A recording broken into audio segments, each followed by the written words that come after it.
জাতিসংঘের শরণার্থী বিষয়ক সংস্থা ইউএনএইচসিআর এর বরাত দিয়ে সিজিটিএন জানিয়েছে, পৃথিবীর প্রতি ৭০ জন মানুষের মধ্যে একজন নিজের ঘরবাড়ি ছেড়ে পালাতে বাধ্য হয়েছেন। বাস্তুচ্যুত এই বিশাল জনগোষ্ঠীর মধ্যে ৪,১৬,০০,০০০ শরণার্থী, ৯০ লক্ষ আশ্রয়প্রার্থী এবং ৬,৮৭,০০,০০০ লক্ষ মানুষ নিজ দেশের ভেতরেই বাস্তুচ্যুত।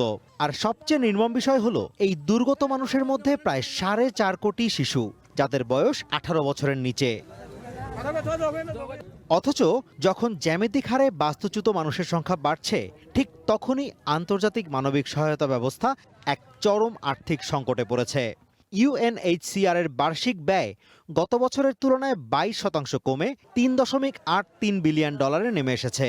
এই তহবিল সংকটের সবচেয়ে বড় ও প্রত্যক্ষ ভুক্তভোগী এখন বাংলাদেশ। বিগত ৯ বছর ধরে কক্সবাজার ও ভাসানচরের ক্যাম্পে আশ্রয় নেওয়া ১২ লাখেরও বেশি রোহিঙ্গার ভাগ্য আজ আন্তর্জাতিক সম্প্রদায়ের অর্থায়ন ঘাটতির কারণে এক চরম অনিশ্চয়তায় হাবুডুবু খাচ্ছে। বিশেষ করে বিশ্বের অন্যান্য অঞ্চলে বিরাজমান শরণার্থী সংকটের আড়ালে বাংলাদেশের এই রোহিঙ্গা সমস্যা অনেকটাই চাপা পড়ে গেছে। বিশ্লেষকরা বলছেন, বর্তমান বিশ্বে শরণার্থী সংকটের ধরন বদলে গেছে। মধ্যপ্রাচ্যের গাজায় বর্তমানে প্রায় ১৯ লক্ষ ফিলিস্তিনি শরণার্থী ক্যাম্পে অবরুদ্ধ। সুদানে ২০২৩ সালের পর থেকে ১,১৫,০০,০০০ বেশি মানুষ বাস্তুচ্যুত হয়েছেন। এছাড়া কঙ্গো, সাহেল অঞ্চল কিংবা সোমালিয়ার মতো আফ্রিকার দেশগুলোতে সশস্ত্র সংঘাত, চরমপন্থা এবং খাদ্য সংকট এই সমস্যাকে আরও উস্কে দিচ্ছে।